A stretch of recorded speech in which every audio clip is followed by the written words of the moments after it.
بسم اللہ الرحمن الرحیم۔ اللہ کرے یہ بات ہماری سمجھ آ جائے اور ان علامتوں سے بچ جائیں، ہم منافقت کو چھوڑ دیں، گانے بجانے کے آلات کو ختم کر دیں، جس کے موبائل میں وہ اپلیکیشنز ہوں ان کو توڑیں۔ کل دیکھ رہا تھا میں، اور کیا ہوگا، مسلمانوں میں ایسا آپسی انتشار پیدا ہو جائے گا، ایک کا دل دوسرے سے جڑا ہوا نہیں ہوگا، اور دوسرا تیسرے کے لیے سازشیں اور پلانز بنا رہا ہوگا، اس کو کیسے پریشان کروں، اس کو کیسے نیچا دکھاؤں۔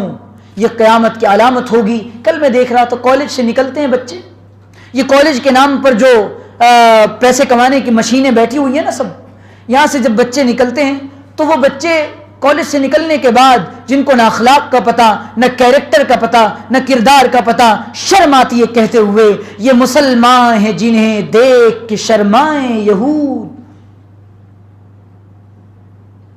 تم تمدن میں نصارا اور تہذیب میں یہود، اقبال نے کہا تھا، ہو تم تمدن میں نصارا اور تہذیب میں ہنود، یہ مسلمان ہیں جنہیں دیکھ کے شرمائیں یہود۔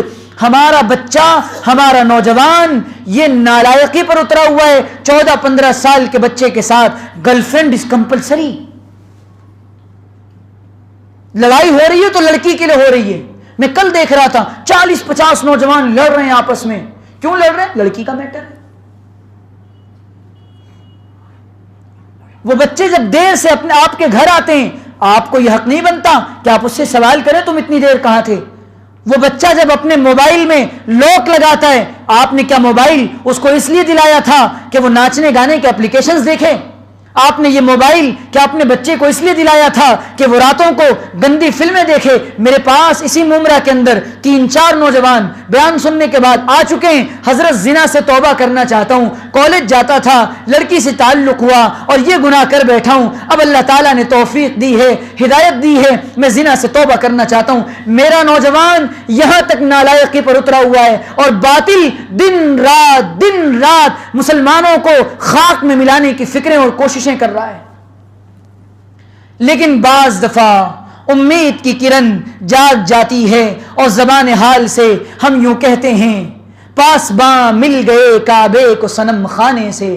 کل کی بات ہے، لکھنؤ سے ایک بچی کا فون آیا، میں نے اسلام کو پڑھا، میں نے اسلامک اسٹڈیز خوب غور سے پڑھا، میں نے اسلام پر بہت مطالعہ کیا اور بہت غور کرنے کے بعد میں اس نتیجے پر پہنچی ہوں، میں اپنے فیملی کے اگینسٹ ہوں اور میں اپنے فیملی کے بالکل ٹوٹلی میرے مذہب کا اور میرے ریلیجن کا کوئی لاجک اور کوئی حکمت نہیں ہے۔ سجدہ کرنا ہے، بت کے سامنے کھڑے ہونا ہے، میں بہت کھل کے نہیں کہہ رہا، اور یہ کرنا ہے وہ کرنا، کوئی لاجک تو ہو کسی کام کا، اور اسلام تو ہر چیز لاجک کے ساتھ بتاتا ہے، اور سب سے بڑا لاجک اسلام کے اندر یہ ہے ایک اللہ اور ایشور کو ماننا ہے، اور آخری سندیشتا، لاسٹ میسنجر اور لاسٹ پروفٹ محمد صاحب کو اپنے سامنے آئیڈیل اور نمونے عمل بنانا ہے۔ یہ آسان سا اسلام، یہ آسان سا مذہب، جب میں نے 3 دن سے اس سے بات چل رہی تھی، اللہ تعالیٰ نے اس کو ہدایت دی، کل میں نے اس کو کلمہ پڑھایا ہے، اور اللہ تعالیٰ نے اور ایسا اس کے اندر اسلام کا جذبہ، وہ مجھے بعد میں میسج کر کے کہہ رہی ہے، حضرت میری جو نمازیں اب قضا ہوں گی میں اس کا کیا کروں، میں اپنے گھر میں نماز نہیں پڑھ سکتی نا۔ یہ چیزیں سوچنے پر مجبور کر دیتی ہیں۔ اور میری قوم کا نوجوان یہ سڑکوں پر مسجد کے پاس کھڑا ہے لیکن یہ نمازوں کو ضائع کر رہا ہے،